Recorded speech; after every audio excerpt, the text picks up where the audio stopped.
तो दोस्तों लाइफ में ना कभी कभी फ़न करना चाहिए और मेरे हिसाब से जो फ़न की डेफिनेशन है वो आपने मेरी वीडियो टाइटल में पढ़ ली होगी। तो फिलहाल मैं अभी खड़ा हूँ न्यू दिल्ली रेलवे स्टेशन पे और मैं जा रहा हूँ अपनी इस ट्रेन की ओर बोर्ड करने के लिए। तो दोस्तों सफ़र शुरू होने से पहले ये गलती मैंने बहुत बड़ी कर दी थी। तो ट्रेन ऑलरेडी प्लेटफॉर्म पे शंट हो चुकी थी और मैं पहुँचा लेट। और भीड़ का आलम कुछ ये था कि यहाँ पे पैर रखने की जगह नहीं थी।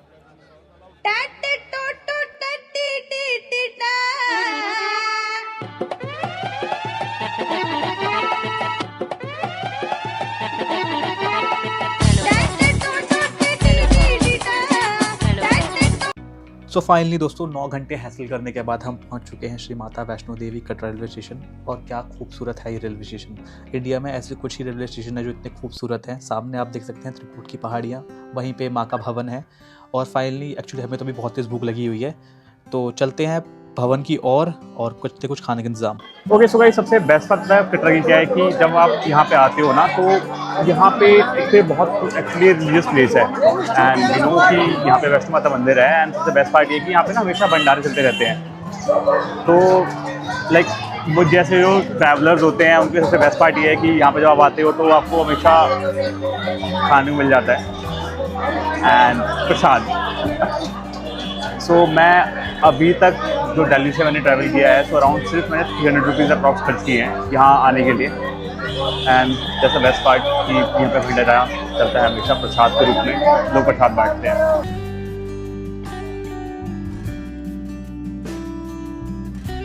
तो शाम हो चुकी है गाइज और हम जा रहे हैं भवन की ओर। तो फिलहाल हम हैं कटरा की गलियों के अंदर और गलियां भी यहाँ की एक्चुअली बहुत ज़्यादा साफ़ सुथरी हैं। और सामने बहुत सारी शॉप्स हैं यहाँ पे जहाँ पे आप प्रसाद ले सकते हैं।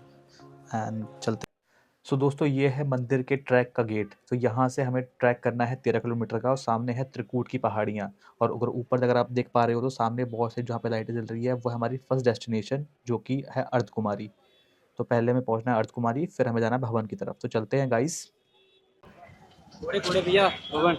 सो दोस्तों कुछ चीज़ें ऐसी होती हैं ज़िंदगी में जो आप सिर्फ अपनी माँ से ही मांग सकते हो। तो मैं भी कुछ ऐसे ही मन्नत लेके आया हूँ माता वैष्णो देवी के दरबार में। और यहाँ पे आप जितने भी यात्रियों को देखेंगे ना, सब यहाँ पे कुछ ना कुछ मांगने के लिए ही आए हुए हैं। और कुछ किसी की मन्नत पूरी हुई है, वो अपनी जिन्होंने मन्नत मांगी थी वो मन्नत पूरी होने के बाद यहाँ पे आए हैं। तो माता का दरबार जो है ना, यहाँ पे जब आप कुछ भी आके मांगते हो तो माँ हर एक चीज़ दे देती है। और सबसे बेस्ट पार्ट यही तो है कि हमारी माँ से जो हमारा लगाव है, जो हमारी एक धार्मिक लगाव है, वो हर एक चीज़ हम अपनी माँ के साथ जो एक आस है, जो एक हर एक चीज़ है, वो हम हर एक चीज़ मांगते हैं। तो चलते हैं फिर अभी हम माता के दरबार में। और अभी हमारी चढ़ाई स्टार्ट हुई है यहाँ से। अभी फ़िलहाल हम जो खड़े हैं बिल्कुल भवन के पास खड़े हैं। यहाँ से ही जो चढ़ाई होती है स्टार्ट, जो कि अर्धकुमारी से लेके भैरव बाबा तक की चढ़ाई होती है, वो वहाँ तक हम जाते हैं। तो फिलहाल यहाँ से कुछ ऐसा नज़ारा है। पर एक बात तो है दोस्तों, ये सिर्फ एक टैग नहीं है, ये जवाब है उस आवाज़ का जो मैं बहुत दिनों से सोच रहा था। बहुत दिनों से मेरे दिल में था कि मुझे इस जगह पे आना है और मुझे माँ के दर्शन करने हैं। और फाइनली माँ ने बुलाया और मैं यहाँ आ गया। और अगर दोस्तों अगर यहाँ पे आप ट्रैक नहीं कर सकते तो यहाँ पे घोड़े और पालकी की भी सुविधा उपलब्ध है।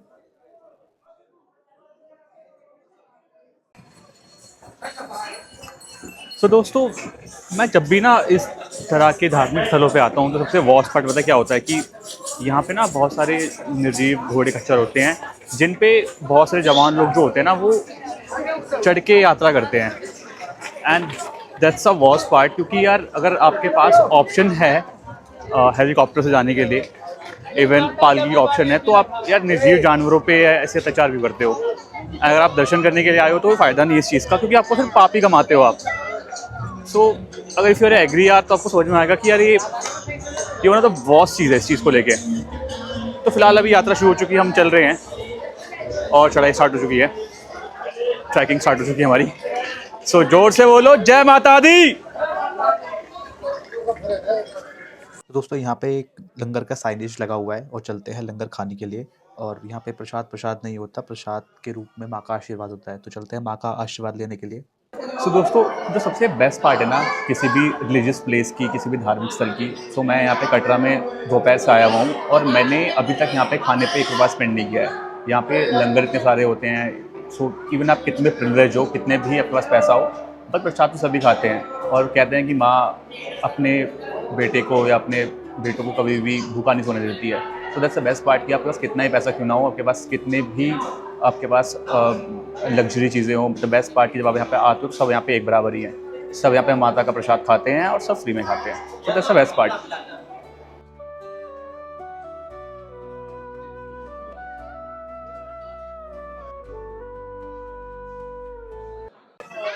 वैसे तो दोस्तों ये जो ट्रैक स्टार्ट होता है ये कटरा से स्टार्ट होता है, बट ये एक छोटा सा कस्बा है जो कभी सोता नहीं है माता के नाम पर, माता की सेवा करने के लिए, और जितने भी यहाँ पे लोग आते हैं उन लोगों की सेवा करने के लिए। और बात करी जाए यहाँ पे लोगों की, तो यहाँ पे हर एक चेहरा एक अपनी एक अलग उम्मीद से लेके आया है।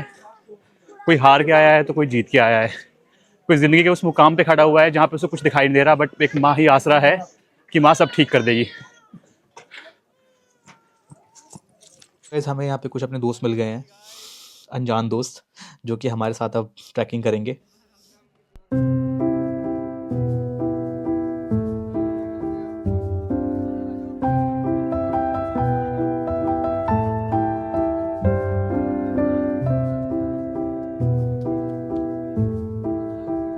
और यहाँ से अब अर्धकुमारी कुछ 1 किलोमीटर ही बचा है।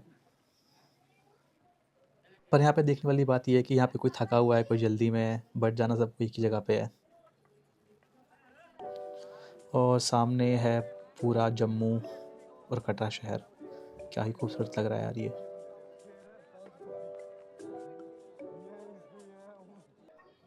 So finally guys 6 kilometre complete करने के बाद हम अर्धकुमारी पहुँच चुके हैं।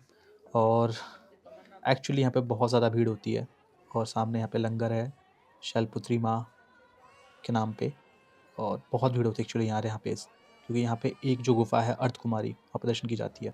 तो गाइज़ अभी हम जाते हैं भवन की ओर, और यहाँ पे देख सकते हो यहाँ पे लोग सो रहे हैं। सो बेस्ट पार्ट ऑफ कि अर्धकुमारी में ना आपको कंबल रेंट पे मिल जाते हैं। सो 100 रुपीज़ आपको लगते हैं एक कंबल के। जब आप कंबल वापस लौटाते हो तो आपको आपके 100 रुपीज़ वापस दे देते हैं। सो ये एक अच्छी सुविधा है जो कि वैष्णो देवी जो ट्रस्ट है उन्होंने ये एक अच्छी सुविधा इन्होंने करके रखी है यात्रियों के लिए।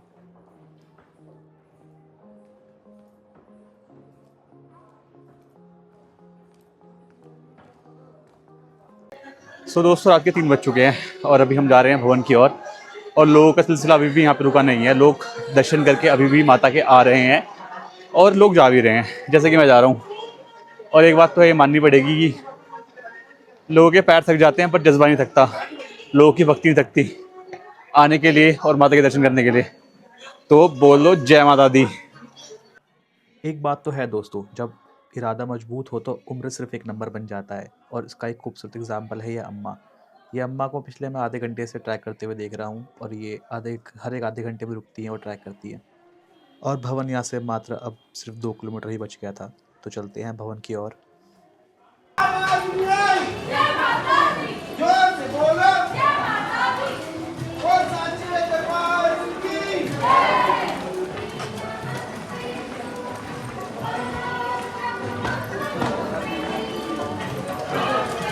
पर यार एक बात तो है कि यार किसी ने कुछ मनोकामना मांगी थी और माँ ने पूरी कर दी, और आज उस मनोकामना को निभा रहा है वो इंसान। इस इंसान का दंडवत प्रणाम करते हुए माँ की भवन की ओर जाना उसकी श्रद्धा को और भी ऊपर कर रहा है।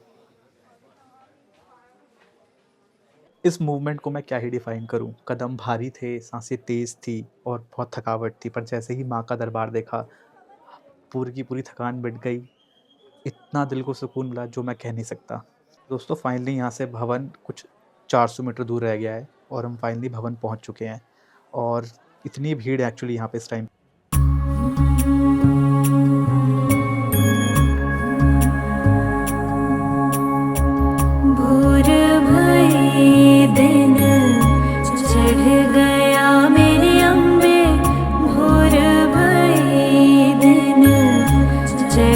सो दोस्तों जैसा कि आपको पता है कि हम जा रहे थे भवन की तरफ और फाइनली हम भवन पहुंच चुके हैं। सो भवन के अंदर दर्शन करने से पहले आपको अपने कुछ जो सामान होता है, फॉर एग्जांपल आपका वॉलेट एंड ऑल, आपकी इलेक्ट्रॉनिक्स जितनी भी चीज़ें होती हैं वो मंदिर में अलाउ नहीं है, भवन में अलाउ नहीं है, तो आपको वो कहीं पे रखना पड़ता है। तो बेसिकली श्री माता वैष्णो देवी श्रेन बोर्ड ने सबसे अच्छी चीज़ उन्होंने करी कि उन्होंने यहाँ पे एक बहुत स्मार्ट लोगो प्रोवाइड किया है फॉर द पिलग्रिम्स को।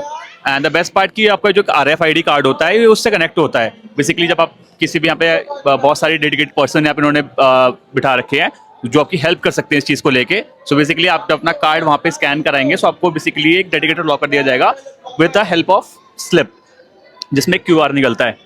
So that's the best part. तो दोस्तों ये जो रास्ता है, ये रास्ता जाता है भैरव बाबा मंदिर की तरफ, और यहाँ पे बहुत सारे आउटलेट्स हैं, बेसिकली आपके फूड आउटलेट्स हैं, जो कि डोमिनोज है और हल्दीराम है यहाँ पे। और वन ऑफ द जो फेमस यहाँ पे आउटलेट है, फूड आउटलेट, वो है यहाँ पे हल्दीराम का। तो ये हल्दीराम के रेस्टोरेंट का जो व्यू है वो सबसे फेमस है बेसिकली इस जगह पे। तो ये है हल्दीराम का वो फेमस रेस्टोरेंट जिसमें यहाँ पे कोई प्याज और गार्लिक का खाना नहीं मिलता, और ये है वो नज़ारा जिसके लिए ये रेस्टोरेंट बहुत फेमस है हल्दीराम का। सामने है त्रिकुट की पहाड़ियाँ, माँ का भवन और पाव। वैसे यार सोचने वाली बात तो है, बहुत से लोग कहते हैं कि कोई भगवान का बुलावा उलावा नहीं होता है, आप प्लान करते हो और आप चले जाते हो और वो आप दर्शन कर लेते हो। और कुछ लोग बोलते हैं हमेशा कि भगवान या माता का बुलावा आता है तो ही आप किसी धार्मिक स्थल पे आप जा सकते हो, जब उनका बुलावा आता है। तो आई बिलीव कि यार मुझे तो बुलावा आया था, मुझे माँ ने बुलाया और मुझे एक्चुअली बहुत मज़ा आया यहाँ पर दर्शन करके। फिलहाल अभी हम जा रहे हैं भैरव बाबा की ओर, जो भैरव बाबा का दर्शन करेंगे उसके बाद ही जाके हमारे दर्शन पूरे होंगे। तो चलते हैं भैरव बाबा की ओर दर्शन करने के लिए, और आप लोग साथ में नहीं रहेगा क्योंकि आपको कहीं नहीं जाना है, मैं आपको कराऊंगा दर्शन।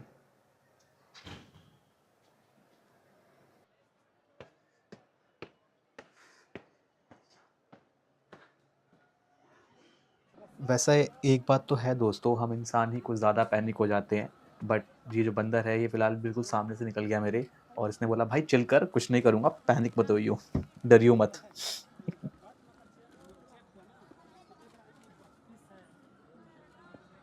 और एक बात तो है दोस्तों, like with in a years जैसे जैसे टेक्नोलॉजी तेज़ हुई है, वैसे वैसे पहाड़ों में भी रोपवे के इंतज़ाम हो चुके हैं फॉर द पिलग्रिम्स के लिए। ये रोपवे की व्यवस्था इन्होंने कर दी है, एंड अगर आपको भवन से भैरव बाबा मंदिर जाना है तो it's take only 2 minutes, and it's take 300 rupees for per person.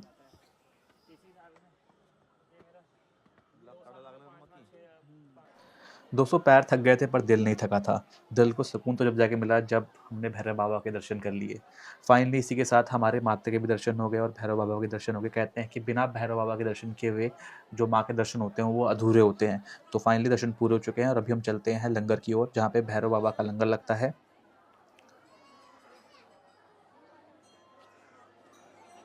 ये है लंगर का एंट्रेंस, और यहाँ पे लंगर बंटता हुआ। तो यहाँ पे फ़िलहाल अभी कढ़ी चावल मिल रहे हैं, और ट्रस्ट में यार गाइस, मतलब यहाँ पे रिकॉर्ड नहीं कर पाया विद दिस चाय के साथ। तो लंगर बहुत ही ज़्यादा टेस्टी था, और चाय भी बहुत टेस्टी थी, क्योंकि लोग यहाँ पे खाना खा रहे थे मेरे बगल के अंदर।